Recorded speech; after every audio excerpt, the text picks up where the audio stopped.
Bueno, entonces, puedo seguir, ¿verdad?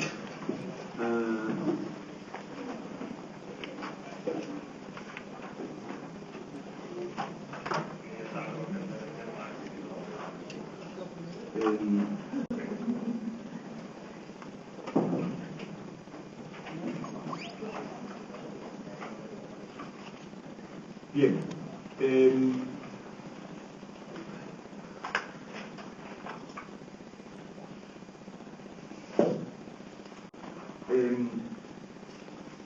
Habíamos desarrollado en la clase anterior eso de alguna manera, Hegel frente a Schelling, qué necesidad hay de darle a ese fracaso de cada determinación, o el fracaso de cada concepto, esa lectura de fracaso en una tarea exegética, en una tarea de conceptuar alguna figura que de entrada se tendría delante o alguna intuición que se trataría de interpretar conceptualmente.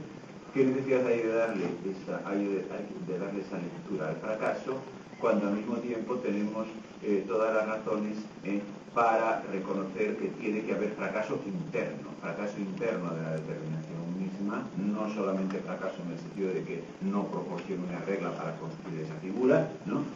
Sino fracaso en el sentido de que en sí misma, ella misma resulte contradictoria, ¿no? Y hemos visto por qué.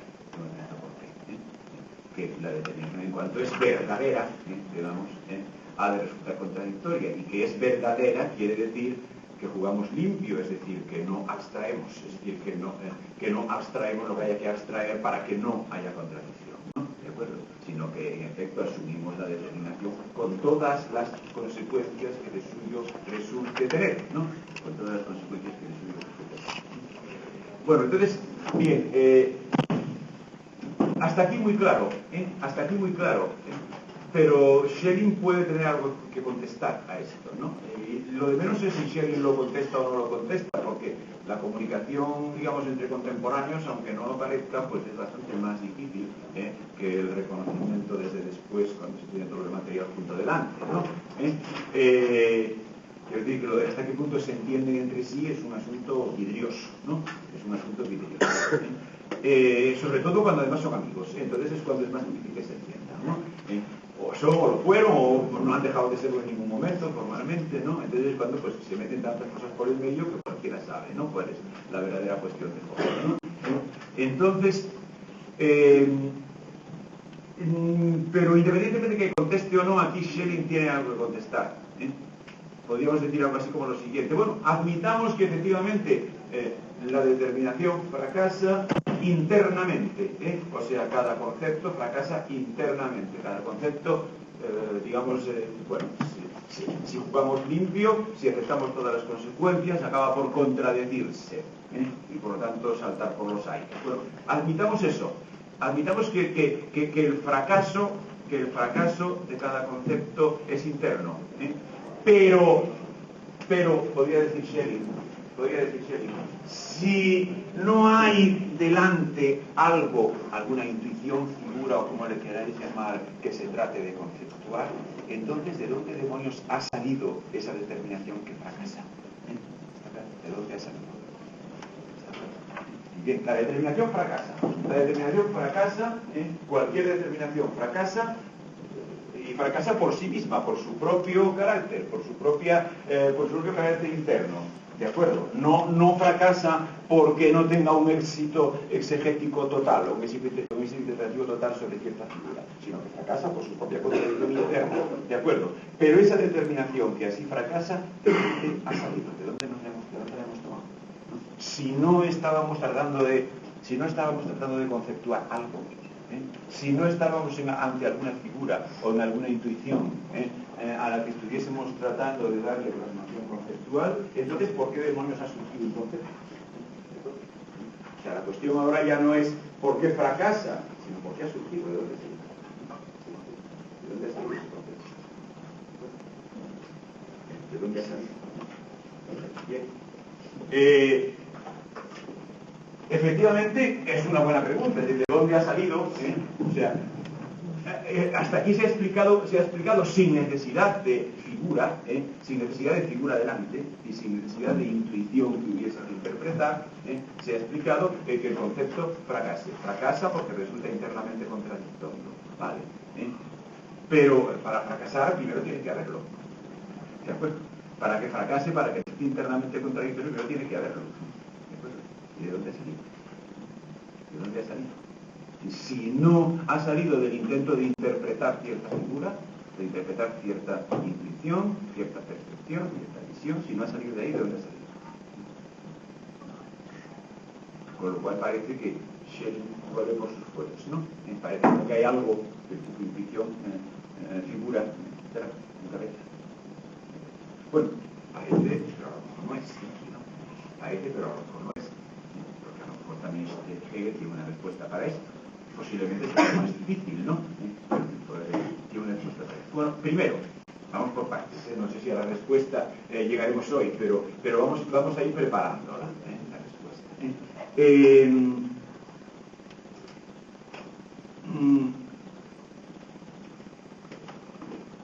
Vamos a ir por partes. Primero, esa cuestión de dónde ha salido la determinación que fracasa,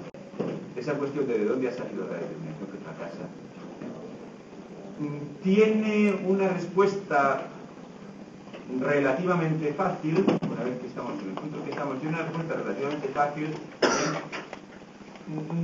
después de que ya estamos dentro del proceso, después de que ya estamos dentro de ese juego, después de que ya estamos dentro de ese juego de que las determinaciones cuando son verdaderas se contradicen y se hunden, ¿no? Fracasan. Después de que ya estamos dentro de ese juego, o sea, no para empezarlo, pero después de que ya estamos dentro, sí que de lo que hemos dicho se sigue una cierta respuesta a la cuestión de dónde sale la determinación esa que habrá de fracasar. Por lo siguiente, porque el propio fracaso de cada determinación, puesto que es fracaso interno, hemos dicho, puesto que el propio hundimiento de cada determinación, puesto que es hundimiento interno, pues le pasará eso que le apuntaba vuestro compañero hace unos minutos, que puesto que es hundimiento interno, lo que pasa es que él lo decía de motas de polvo, ¿no? Y ya hemos quedado en que las motas de polvo ahora ya no, porque las motas de polvo son abstractos, ¿no? En todo caso sería no de la mota de polvo, sino de quitarle las abstracciones a la mota de polvo, ¿no? ¿De acuerdo? Pero él lo decía acerca de diferentes motas de polvo, pero corrigiendo eso, vale. Es decir, el fracaso de una determinación, si es interno, es decir, si es inconsistencia de esa determinación, entonces ese fracaso es a su vez determinación, es decir, tiene una constitución lógica conceptual determinada, ¿de acuerdo? Es decir, puesto que no es, o sea, el fracaso, si es externo, precisamente no, es decir, si es externo no, porque simplemente barre la determinación y no queda nada, Si es externo, no. Pero si es un fracaso interno, es decir, si es que el propio examen de esa misma determinación constituye su explosión, ¿no? ¿De acuerdo? Entonces el propio fracaso es ya un determinado fracaso, ¿no? Es ya una fórmula conceptual determinada, El fracaso de esa determinación no es el fracaso de cualquier otra, sino el de esa precisamente. Por eso decía que tenía razón vuestro compañero hace un rato, ¿no? ¿De acuerdo? ¿Está claro? El fracaso de esa... Si es interno, es el de esa determinación y será un fracaso en unos términos determinados, ¿no? Será un determinado proceso lógico inherente a ese concepto, o sea, que se sigue de ese concepto, y que lo hará reventar, ¿no? Que lo hace reventar, pero es un determinado proceso lógico, ¿no? Exacto, un determinado fracaso, ¿no? Pero, o sea, un fracaso que es a su vez determinación, ¿no? Un fracaso que es a su vez determinación. ¿Me explico? O sea, si es fracaso interno, entonces, cuidado, no será simplemente cargarse la determinación, claro, eso sería fracaso externo, eso sería barrerla, ¿no? Es decir, esa determinación no vale, ¿no?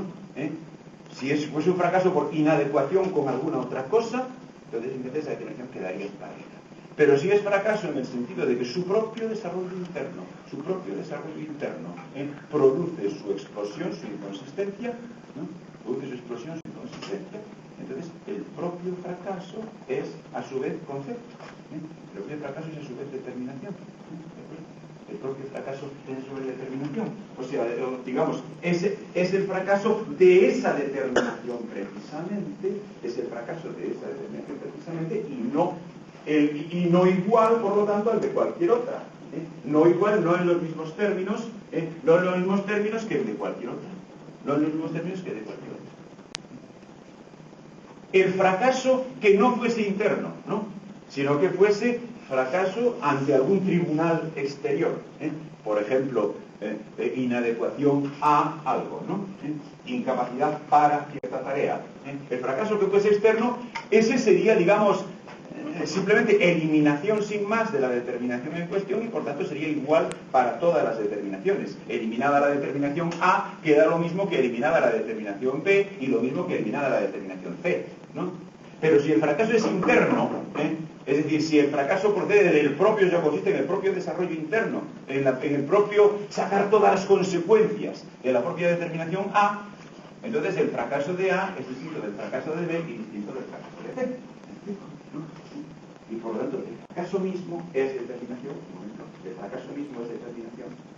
Y por lo tanto, efectivamente, del fracaso de una determinación ha surgido otra. ¿Me explico? Está claro, en el fracaso de una determinación ha surgido otra. Está claro, ha surgido otra. Por lo tanto, si tenemos una respuesta, a esa pregunta que hacíamos un poco desde Schelling a Hegel, si tenemos una respuesta a esa pregunta de dónde salen las determinaciones que luego fracasan, ¿no? Lo que pasa es que, claro, cuidado, esta pregunta solo vale una vez que ya estamos dentro del proceso. Esta respuesta solo vale una vez que ya estamos dentro del proceso, ¿no? Porque esta respuesta nos dice de dónde sale una determinación, supuesto que había otra antes, ¿no? ¿Me explico? Puesto que nos dice que una determinación no consiste en otra cosa que en el fracaso de la precedente. Pero claro, eso solamente vale cuando ya estamos dentro de la secuencia. No vale para por donde empezamos, ciertamente. ¿De acuerdo? O sea, sí, una determinación, ¿cómo surge? Pues consiste en el fracaso de la anterior, ¿no? Por así decirlo, ¿no? Consiste en el fracaso de la anterior, según acabamos de decir. La anterior consistía entonces en el fracaso de la anterior, pero eso ¿dónde empieza? ¿No? ¿Dónde empieza? ¿Cómo empieza? Para eso aún no tenemos respuesta. Tenemos respuesta para la cuestión de dónde surge la determinación que fracasa, una vez que ya estamos dentro del proceso. Pero no tenemos respuesta a la cuestión de cómo se entra. ¿Cómo se entra? Que hay al comienzo. Al comienzo. Porque según eso parece que, según Hegel frente a Schelling, pues da la impresión de que al comienzo tiene que no haber nada, ¿no? Da la impresión de que al comienzo tiene que no haber nada, porque si el problema no es de hacer exégesis de cierta figura, ¿no? Pues al comienzo no hay nada, ¿no? ¿Y cómo puede a partir de nada moverse la cosa, ¿no? ¿Cómo puede a partir de nada moverse la cosa? Sí. Bueno, jo és que sembla que sou una mica un joc de paraules. ¿Una mica què? Un joc de paraules, sí. Del fracàs d'una determinació desapareix una determinació. Sí.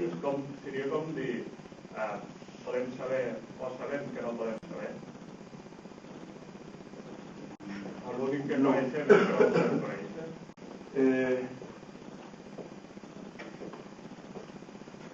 No exactamente lo mismo, no exactamente lo mismo. Lo único que pasa es que es verdad que faltan algo así como ejemplos, porque no se pueden poner ejemplos de entrada, precisamente porque no se llega a definir ninguna determinación si no es precisamente dentro de ese proceso, ¿no? Pero no será simplemente que sabemos que no podemos saber, porque siempre hay un contenido. ¿Me explico? En todo momento hay un contenido. En todo momento tienes algo entre manos, ¿no? Claro, en todo momento tienes algo entre manos. O sea, quiero decir que esto que estoy diciendo no es un razonamiento que valga sin abstracto, sino que es una descripción de cómo habrá de ser el sistema del saber, ¿no? De cómo habrá de ser el sistema del saber. Entonces, siempre habrá efectivamente un concepto. Lo que pasa es que el concepto que haya siempre en su análisis resultará ser contradictorio, pero como esa contradicción es interna, entonces en esa contradicción, entonces ese mismo hundirse, esa misma contradicción será otro concepto. Y entonces habrá efectivamente otro concepto, por eso nunca estará la cosa en sabemos que no podemos saber, ¿no? Sino que siempre habrá algún concepto, ¿no? Siempre habrá algún concepto. Lo que pasa es que ese concepto nunca se podrá parar en sí, o sea, no se podrá parar el proceso en concepto alguno, ¿no? Sino que a ese concepto va a seguir otro, y otro, y otro, y otro, ¿de acuerdo? Otro, y otro, y otro. Y de momento está la cosa muy incompleta, y además es la razón de que no podamos poner ningún ejemplo, es que no sabemos por dónde se puede empezar. Es el problema que tenemos ahora, ¿no? ¿Está claro? Es que no sabemos por dónde se puede empezar, pero eso acabamos de reconocerlo precisamente, ¿no? ¿De acuerdo? Acabamos de reconocerlo. Acabamos de decir que de momento, a la pregunta que podría venir de Schelling, entonces, ¿de dónde surgen las determinaciones? Ya que se admite que no tienen por qué surgir de la exigencia de interpretar una figura, ¿no? De momento digo, a eso tenemos una respuesta en el sentido de cómo surge una determinación a partir de la anterior y esta a partir de la anterior, ¿no? ¿Vale? Pero no tenemos una respuesta a la cuestión de por dónde. El comienzo, por así decirlo, el comienzo, ¿no? El comienzo. Esa es la cuestión. Por eso puede dar esa impresión, pero no, porque cuidado, estamos asumiendo que efectivamente hay un contenido conceptual. Hay un contenido conceptual. Lo que pasa es que ese contenido conceptual tiene esa estructura de un concepto del cual por explosión, por así decirlo, de ese concepto surge otro, y de este otro, y de este otro, ¿no? Vale, Es que es muy provisional, claro. Claro, es muy provisional. Falta evidentemente la cuestión, bueno, y ese proceso cómo empieza. Ese proceso cómo empieza. Pero es que antes de pasar y ese proceso cómo empieza, quiero aclarar algunas cosas. Es decir, es una cuestión de, ya me doy cuenta de que tenemos prisa, claro, evidentemente, yo el primero, ¿no? Pero porque estamos muy cerca del final del curso, porque hemos perdido mucho tiempo con una serie de cuestiones, etcétera, ¿no? Pero de todos modos vamos a terminar razonablemente, Entonces, vamos a ver. Quiero decir que eso explica evidentemente la preocupación por el hecho de que queden hilos sueltos de momento, ¿no? Que es lo que se expresa en la intervención de vuestro compañero. Sí, esos hilos están sueltos, es decir, esos hilos están sueltos y de alguna manera vamos a, si no recogerlos, por lo menos sugerir o indicar cómo se recogen, ¿no? ¿De acuerdo? Pero antes, inevitablemente, porque si no, no podríamos hacer eso tampoco, antes, inevitablemente, tenemos que hacer algunas precisiones acerca de lo que ya hemos dicho. O sea, está en pie ese problema, está en pie ese problema de... Está en pie ese problema, está en pie ese problema de dónde salen las determinaciones que se hunden, ¿no? Las determinaciones que fracasan. Está en pie ese problema solo por lo que se refiere al comienzo, ¿no? Solo por lo que se refiere al comienzo, porque luego, por lo que se refiere a la marcha del proceso, pues ha quedado claro que el fracaso de una determinación, puesto que es fracaso interno, es diferente del de otra determinación y del de otra, y por lo tanto ese fracaso es el mismo determinación, ¿no? Es el mismo determinación. Por lo tanto, ese hundimiento de cada determinación es a la vez una determinación nueva. Es a la vez una determinación nueva. Bien, esa será la marcha por lo que se refiere dentro del proceso. Entonces, a ver, a esa marcha tenemos que hacerle tenemos que utilizar algunos nombres, algunas aclaraciones a propósito de ella para poder referirnos a ella en lo poco que nos queda de exposición sin tener que volver a repetirlo todo, ¿no? Vamos a ver. Con esto lo que hemos dicho es, como lo que nos ha dicho Hegel, es, independientemente de cómo sea la cuestión del comienzo, que eso queda en el aire, ¿no? La cuestión del arranque de ese proceso, ¿no?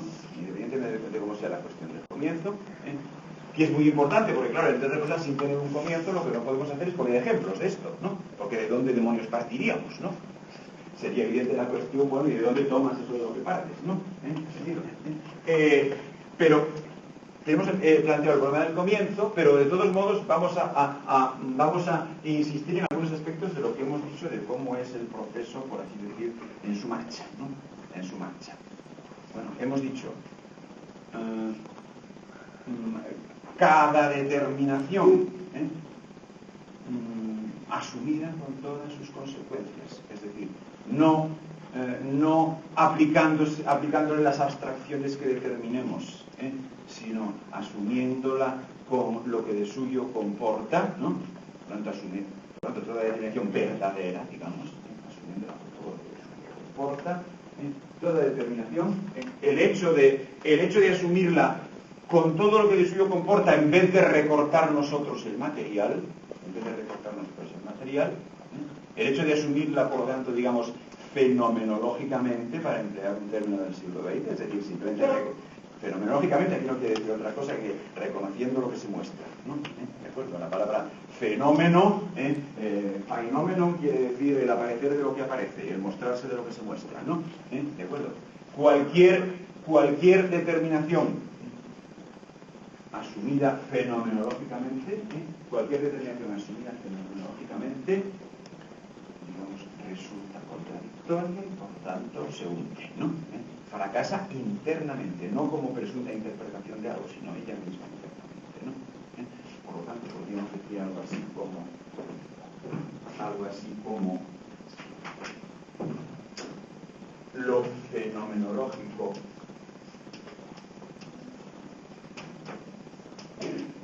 fenomenológico es eso que hemos dicho, la verdad de las determinaciones verdaderas, es decir, las determinaciones asumidas con todas las consecuencias, sin abstracciones hechas precisamente para que no se contradigan, ¿no? ¿De acuerdo?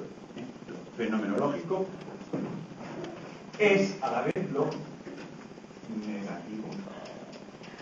Es decir, asumida fenomenológicamente, o sea, asumida tal como ella misma aparece con todas sus consecuencias, sin aplicarle nosotros ninguna tijera abstractiva, ¿no? ¿De acuerdo?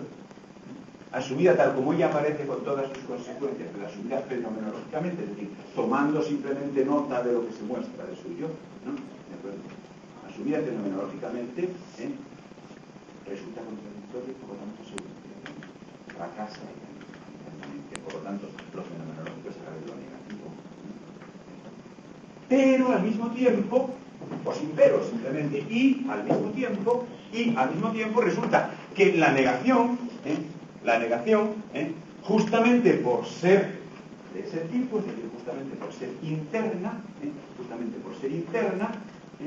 es ella misma un determinado proceso conceptual, es ella misma una determinada fórmula, es ella misma determinación, ¿no? La negación, precisamente por ser interna, ese hundimiento,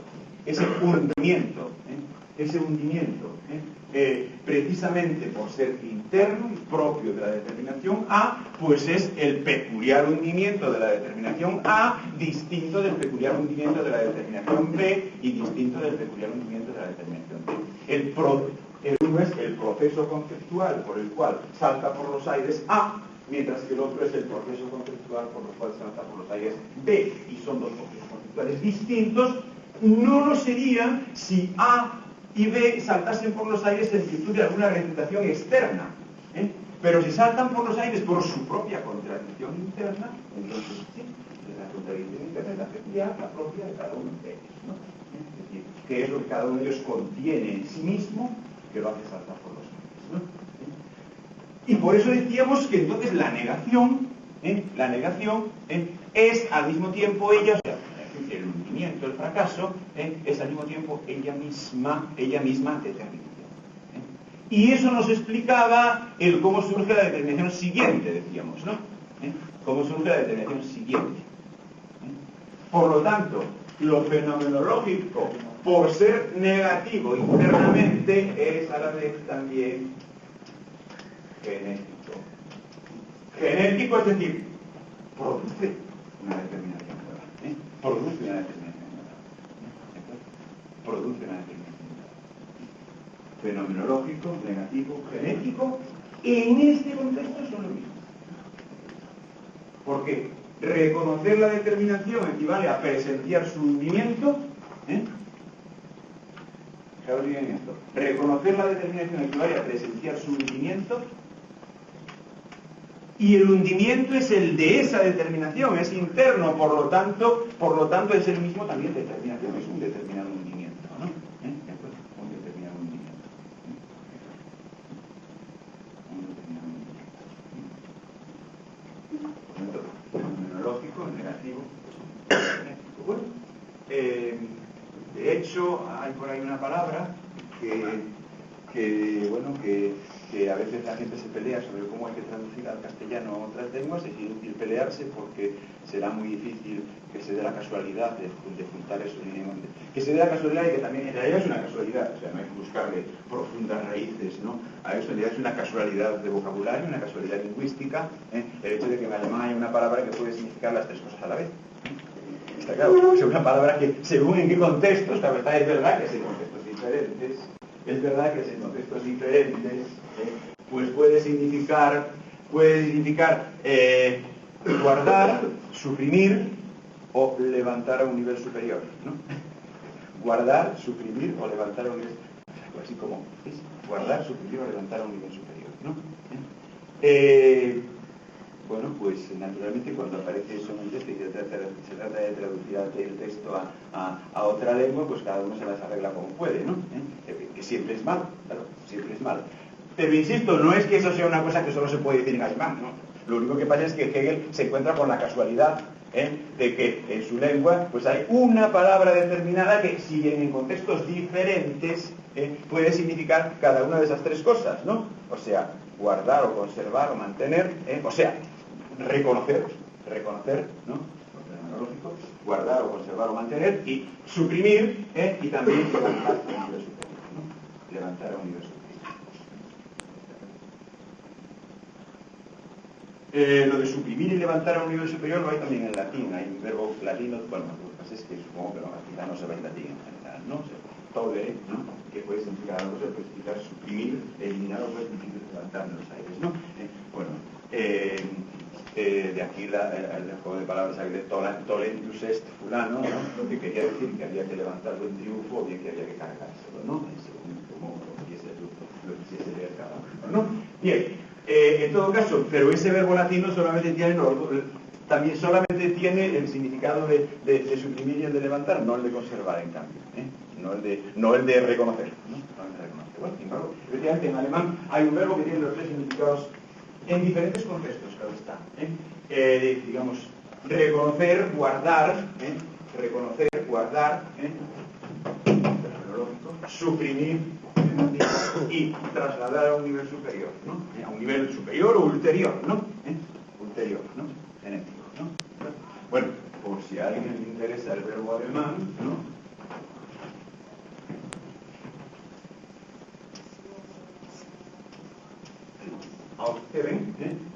Repito que es una casualidad porque además significa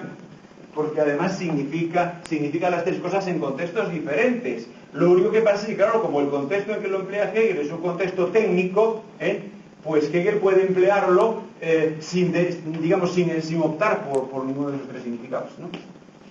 ¿De acuerdo? O sea, como en un contexto cotidiano, o significa lo uno, lo otro, ¿no? En un contexto cotidiano. Pero como el discurso de Hegel tiene muy poco de cotidiano, pues él puede decidir por su cuenta emplearlo significando las tres cosas a la vez, ¿no? Identificando las tres cosas, ¿no? Eso es lo que pasa, porque eso Aufheben, jugando con ese triple significado de la palabra, es como le llama Hegel a esto que he dicho de el hundimiento interno de la determinación, que como es interno es a su vez determinación, ¿no? Vamos a ver. ¿En qué consiste lo fenomenológico? O sea, ¿en qué consiste el significado de guardar? Guardar, suprimir, levantar. ¿En qué consiste lo fenomenológico? Es decir, ¿en qué consiste el significado de guardar? ¿Por qué vale un verbo que significa guardar? Pues porque de lo que se trata ahí es simplemente de reconocer la determinación tal como ella es en sí misma, ¿no? O sea, justamente de no cortarle trozos, ¿no? De no abstraer, sino de asumirla tal como viene, ¿no? Por eso guardar, ¿no? ¿De acuerdo? Por eso guardar. Y cuando se hace eso, la determinación resulta contradictoria y se hunde, ¿eh? Por eso suprimir, ¿no? Por eso suprimir, ¿eh? Y esto que ocurre así, ¿de acuerdo? Resulta contradictoria y se hunde. Pero decíamos, este hundimiento, precisamente por ser interno de esa determinación, es determinación a su vez. Por lo tanto, ese hundimiento al mismo tiempo es la nueva determinación que hay. Es la nueva determinación que hay. Es el nuevo concepto que hay. El concepto de ese hundimiento es el nuevo concepto que hay. Por eso es genético. Por eso el cuerpo, el proceso ese, o el movimiento ese es genético.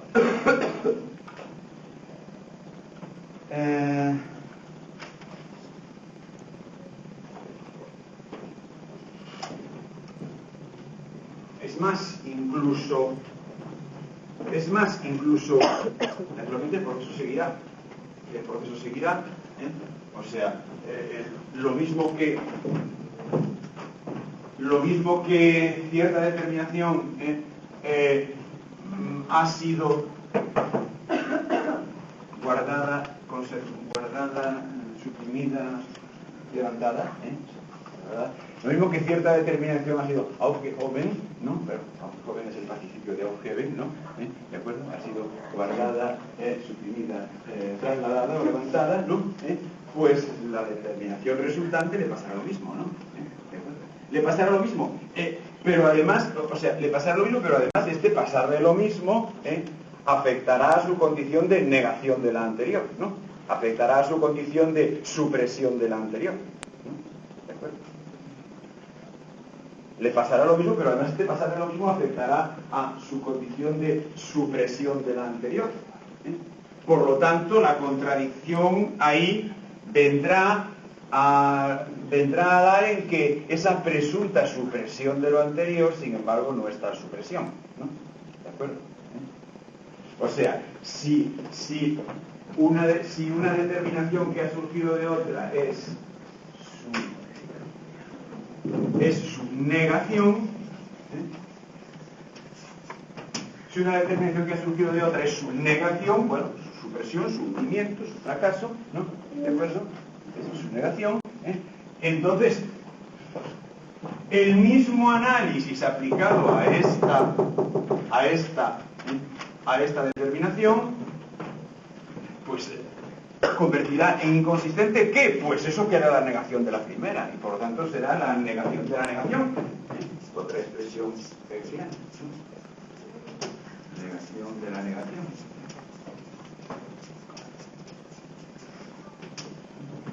La negación de la negación. O sea, si la primera determinación que ha surgido de otra es la negación de esa otra, entonces lo que ahora haya de ser examinado fenomenológicamente y por tanto haya de hundirse es precisamente la negación de la primera, por tanto, la negación de la negación, ¿no? O sea, que se pondrá de manifiesto que esa negación no es tal, ¿eh? Por eso a veces se dice también por ahí antítesis y síntesis, ¿no? ¿De acuerdo? Eso de la síntesis no me gusta mucho, que yo lo empleo a veces, pero es lo que voy a llamar negación de la negación, ¿no? ¿De acuerdo? Lo que voy a llamar negación de la negación, porque el hundimiento de la determinación que consiste en la negación de otra, será de alguna manera la reivindicación de la otra, ciertamente, ¿no? Será de alguna manera la reivindicación de la otra, puesto que será el hundimiento de su negación, ¿no? ¿De acuerdo? Por eso se emplea lo de síntesis, pero síntesis me suena mal, porque síntesis significa juntar, y aquí no hay nada de juntar, aquí el proceso es negativo, siempre, ¿no? ¿De acuerdo? No es que se junte, no se concilie nada con nada, ¿de acuerdo? Está claro. Sino que lo que pasa es que la negación a su vez se niega, ¿no? O sea, síntesis sugiere algo constructivo, y esto en realidad es hiperdestructivo, ¿no? ¿De acuerdo? Porque se destruye también la destrucción, ¿no? Por eso no me gusta tanto síntesis como negación de la negación, ¿no? Bien. Por otra parte, pues...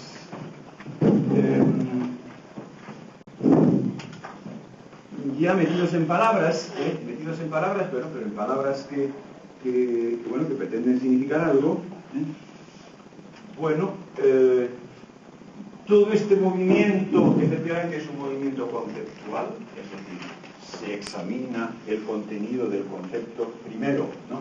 Y por el examen del contenido de ese concepto primero, pues resulta su fracaso interno, resulta su contradicción y por lo tanto su hundimiento, el cual tiene carácter de determinación. Pero todo esto es un proceso, a ver, que podemos calificar de lógico en sentido amplio, ¿no? O sea, puesto que es examen interno del propio concepto, no es, como en Schelling, adecuación de ese concepto a la expresión de cierta intuición, ¿no? Sino que es examen interno del concepto, ¿no? Entonces vamos a ver, Hegel emplea aquí una palabra que hasta en su momento se había, una palabra para caracterizar este proceso, que hasta el momento se había tenido otros usos, y lo que hay en Hegel es, ahora sí, con toda probabilidad, una especie de síntesis de esos usos históricamente dados de esa palabra, esos usos históricamente dados de esa palabra, a los cuales vamos a hacer referencia ahora, pero muy brevemente, claro, porque solo nos faltaba tener que ponernos a hablar también de Platón, vamos a ver, Hegel caracteriza ese movimiento que hemos descrito, bueno, esa cosa tan curiosa de que los conceptos se mueven, ¿no? Sí, efectivamente, o sea, es algo que a todo el mundo le choca cuando se encuentra con Hegel, eso de que los conceptos se muevan, ¿no? Pero bueno, pero es verdad, se mueven porque resulta que hemos visto que efectivamente un concepto consecuentemente desarrollado contiene su propio hundimiento, pero ese hundimiento, como es el suyo propio, es a su vez concepto, ¿no? Es a su vez concepto, etcétera, ¿no? Bueno, a ese movimiento, a ese proceso ese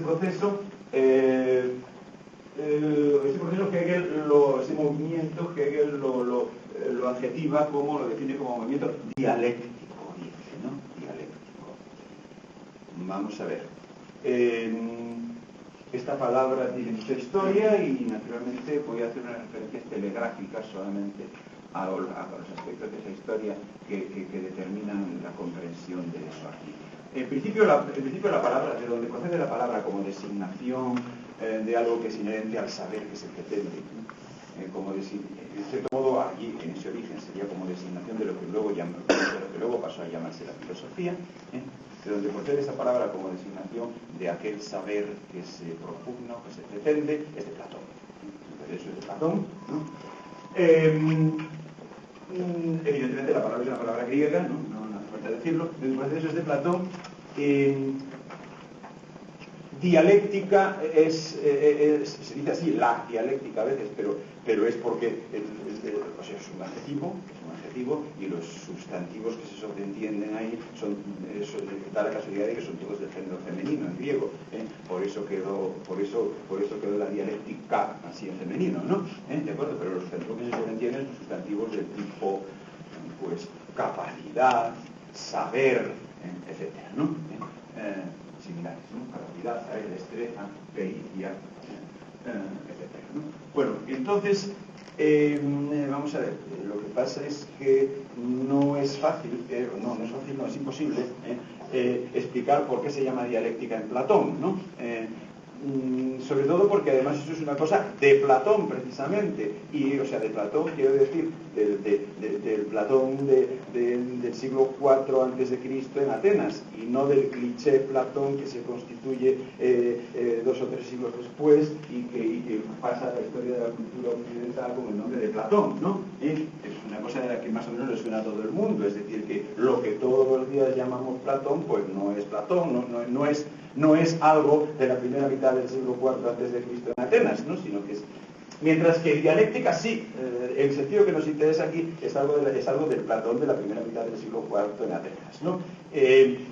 Bueno, es que Hegel digamos,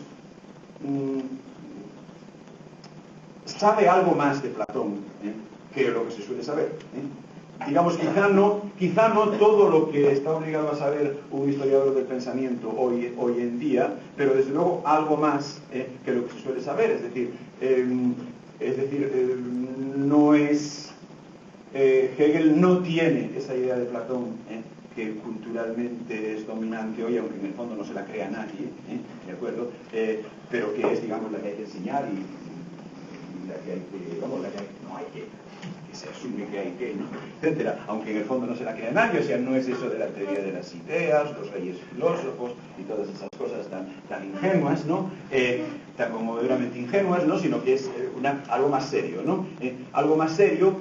Entonces vamos a ver, de esto que es algo más serio, forma parte, ya incluso para Hegel, aunque su conocimiento de Platón, aunque su interpretación de Platón sigue teniendo ciertos límites, pero no es la interpretación esa cultural, ingenua. Entonces, de eso que es algo más serio que la interpretación cultural, ingenua, forma parte efectivamente el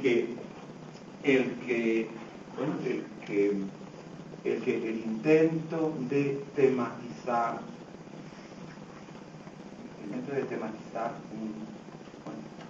algo que en Platón se llama eidos, y que a lo mejor os suena, ¿no?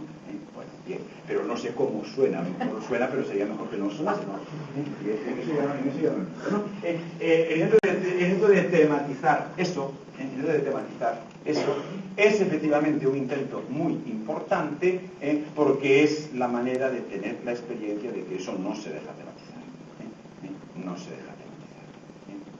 O sea, es decir, que se escapa. Digamos que se escapa. ¿No? ¿De acuerdo? Que se escapa.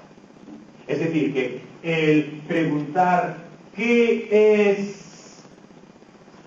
Bueno, vamos a ver. El eidos, por ejemplo, el eidos es, digamos, el ser A o ser B o ser C, por ejemplo, ser valiente o ser cobarde, ¿no? La pregunta de qué es ser valiente, por ejemplo, pues bueno, da lugar a una serie de respuestas, a una serie de intentos de respuesta, todos los cuales efectivamente se hunden, ¿no? Todos los cuales, efectivamente, unos tras otros, se hunden precisamente, o sea, quiero decir que lo que sí hay en Platón, al menos es la unidad de fenomenológico y negativo, eso sí. ¿De acuerdo? Es decir, que cualquiera de esos intentos, por así decir, honestamente lo podríamos traducir por algo de lo que sería un lejano eco el sin abstracciones de Hegel, ¿no? O sea, jugando limpio, ¿no? Jugando limpio. Cualquiera de los intentos de respuesta a esa pregunta, ¿qué es ser valiente, qué es ser bueno o qué es ser sabio, ¿no? Cualquiera de los intentos de respuesta a esa pregunta, por supuesto, son intentos que tienen que producirse, pero precisamente para que se perciba el fracaso de cada uno de ellos y del siguiente y del otro y del otro, ¿no? Por lo tanto, sí que hay lo fenomenológico y lo negativo, al menos. Hegel se queja y tiene razón, se queja al leer a Platón, se queja y tiene razón al quejarse, de que en cambio lo que no hay en Platón es lo genético. Es decir, que digamos, esos intentos de definición de qué es ser sabio, qué es ser valiente, etcétera, tienen que surgir, por así decir, accidentalmente, no, digamos, no surge en cada uno del hundimiento del anterior. ¿De acuerdo? Sino que los tiene que aportar alguien, algún personaje en un diálogo, para que se ponga de manifiesto sobre que se unen. O sea, que por tanto falta en Platón, digamos, lo genético, ¿no? Falta lo genético, solamente hay lo fenomenológico, como eso sí, purificado con lo negativo. Eso. Bien, efectivamente, Hegel tiene razón en que en Platón no hay lo genético, lo que pasa es que lo que no tiene razón es, o sea, tiene razón al quejarse, pero no tiene razón en quejarse. Es decir, en Platón no hay lo genético porque no tiene que haberlo. Porque para el planteamiento de Platón no tiene que haberlo, ¿no? Lo que pasa es que ahora no tenemos que hablar de Platón y por tanto esa cuestión podemos dejarla aparte, ¿no? Entonces, por lo menos hay lo fenomenológico y lo genético, lo fenomenológico y lo negativo. Hay la unidad de lo fenomenológico y lo negativo. Hay la determinación observada fenomenológicamente, observada con todas las consecuencias, se hunde. Eso sí lo hay en Platón y además eso sí se llama también en Platón dialéctique métodos, que traducimos pedantísimamente por el método dialéctico, cuando en realidad solamente quiere decir la marcha del diálogo, el estar en camino del diálogo, nada más. Lo que es que le damos, como son palabras griegas, pues aprovechamos para traducirlo por palabras muy técnicas de nuestras lenguas cuando no haría falta, ¿no? Pero bueno, en cualquier caso, bueno, pues eso es un motivo, eso es un motivo para que la palabra dialéctica aparezca ahora en algo. El otro motivo que confluye con este, bueno, ese es un motivo sin perjuicio de que una vez que Platón ha introducido ese término con ese sentido, una vez que Platón le ha dado a ese término ese sentido, pues desde después de Platón se emplea el término a veces para destinar cosas anteriores a Platón, ¿no? Pero esto es puramente retrospectivo, es decir, el primer momento en el que allí mismo esa palabra es una palabra importante, que en cierto modo se identifica con filosofía, se identifica con lo que luego llamaremos filosofía, y que allí todavía no se llama filosofía, aunque filosofía es una palabra griega, etc. El primer momento es Platón, ¿no? Y además, repito, Platón no es platonismo, o sea, no Platón entre comillas, no el cliché cultural Platón, sino efectivamente el Platón de la primera mitad del siglo IV antes de Cristo, ¿no? El cual Hegel sabe algo más que lo que normalmente sabe cualquier personaje culto de la historia de Occidente, por eso se da cuenta de eso del fenomenológico y negativo, al menos, genético no, pero al menos sí. La otra fuente que confluye con esa, para que aparezca la palabra dialéctica con este sentido que le da Hegel, la otra fuente es Kant. La otra fuente es Kant en el sentido, bueno, eso que hemos dicho de Kant hace un rato, eso que hemos dicho de Kant hace un rato por enésima vez, de las ideas, las nociones de totalidad, ¿no? Eso de las nociones de totalidad, eso de que las nociones de totalidad pues no son objetos ni de conocimiento ni de decisión válidos, aunque sí son referentes que están inevitablemente ahí, ¿no? Pues bueno, eso en algunos momentos Kant lo presenta, bueno, para ser exactos, en otro orden mejor, en primer lugar, a la manera de al examen del proceso, cómo se constituyen estas representaciones de totalidad, al estudio de cómo se constituyen esas representaciones de totalidad y al estudio de los referentes a esas representaciones de totalidad, tanto en lo conceptivo como en lo práctico, precisamente Kant le llama dialéctica. Kant le llama dialéctica.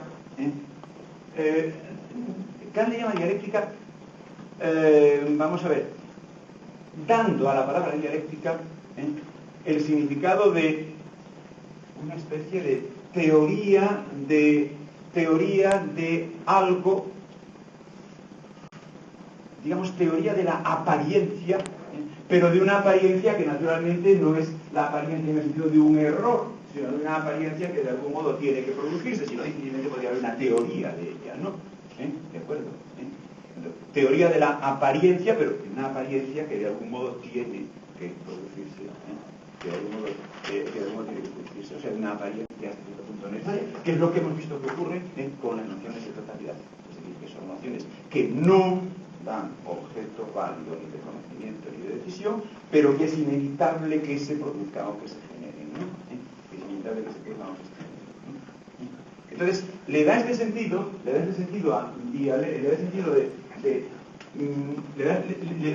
de teoría de esa apariencia necesaria,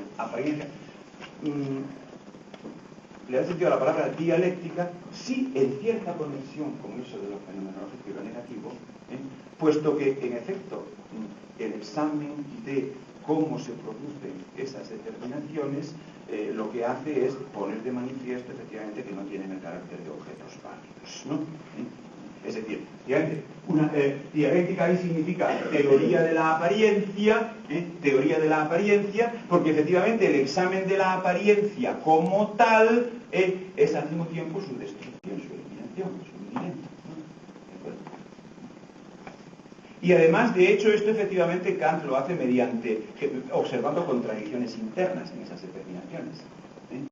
Por ejemplo, hace un momento hemos hablado de la noción de conocimiento exhaustivo de algo y por tanto de la noción de universo, de la noción de totalidad de los fenómenos, ¿no?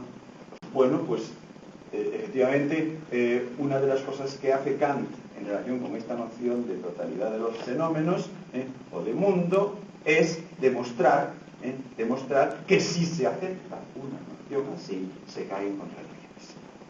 Es lo que una de las cosas que hace. Demostrar que si se acepta una noción así, pues tanto se puede demostrar cierto A como cierto no A. que si se asume la noción de universo, la noción de mundo, entonces razonando a partir de esa noción, se puede demostrar, por ejemplo, tanto que la cadena de relaciones de causa-efecto tiene algún principio absoluto, es decir, algo que es causa sin ser efecto de nada, como se puede demostrar también lo contrario, o sea que la cadena de relaciones causa-efecto no puede tener ningún principio absoluto. Si se admite la noción de universo, se puede demostrar tanto lo uno como lo otro. El fallo está pues en qué? En admitir la noción de universo de manera positiva y razonada. ¿No? ¿De acuerdo? Kant procede de esta manera. Bueno, entonces aquí se vuelven a juntar efectivamente dos cosas que interesan a Hegel. Por una parte, dos cosas que interesan a Hegel en este momento. Por una parte, el examen de algo que sin embargo comparece, de algo que no es arbitrario. El examen de algo pone de manifiesto el carácter internamente contradictorio de ese algo. Por lo tanto, tiene el carácter de eso que he llamado teoría de la apariencia, ¿no? Teoría de la apariencia como tal. ¿Qué quiere decir? Bueno, pues quiere decir al mismo tiempo algo así como destrucción de la apariencia, pero destrucción que de todos modos no impide que la apariencia siga valiendo como apariencia. Lo que pasa es que la desmonta, ¿no? La desmonta, ¿no? Bueno, o sea, por una parte esto, por una parte que el examen de algo descubre la inconsistencia interna de ese algo, por una parte eso. Por otra parte, el que además el objeto de ese examen sean precisamente las nociones de totalidad. Cosa que evidentemente tiene mucho que ver con que ahora se está tratando de hablar de lo absoluto, se está tratando de hablar de uno todo. Lo que pasa es que eso en Kant es precisamente algo no permitido con carácter de conocimiento, con carácter de decisión, ¿no? Es algo que no tiene el carácter de un discurso válido. Es algo que no tiene el carácter de un discurso válido. Y además Kant pretende documentar esto en el hecho de que en efecto hablar de todo genera contradicciones, lo acabamos de decir, genera contradicciones. Por ejemplo, sí, también está en Kant algo que conecta con este uso de la palabra dialéctica, que es la referencia a uno todo genera contradicciones. Cosa que para Kant ilustra o demuestra, no demuestra en realidad, ilustra o pertenece al hecho de que esa referencia a uno todo no sea discurso válido, no sea discurso válido. Mientras que para Hegel, pues no, para Hegel muy bien, claro, que genere contradicciones, de eso se trata. De acuerdo, de eso se trata. Efectivamente, la presencia del uno todo consiste en ese tipo de contradicciones. Bueno, entonces, tengo que terminar y evidentemente quedan unas cuantas cosas en el aire, algunas de las cuales se han explicitado por algunas cosas que habéis dicho algunos de vosotros y cosas que he dicho yo. Quedan algunas cosas en el aire que trataré de decir en las pocas clases que quedan. Incluso trataré de decir algo sobre lo que pasa después de Hegel. Bien entendido que después de Hegel ya quiere decir después del idealismo, ¿no? O sea, algo sobre las consecuencias de todo esto, ¿no? Y después, todavía estamos en el idealismo, pero ya no por mucho tiempo. Lo que pasa es que ya no por mucho tiempo quiere decir que a lo mejor nos quedan 2 o 3 clases como mucho más, ¿no? Intentaré decir algo sobre lo que hay después, ¿no?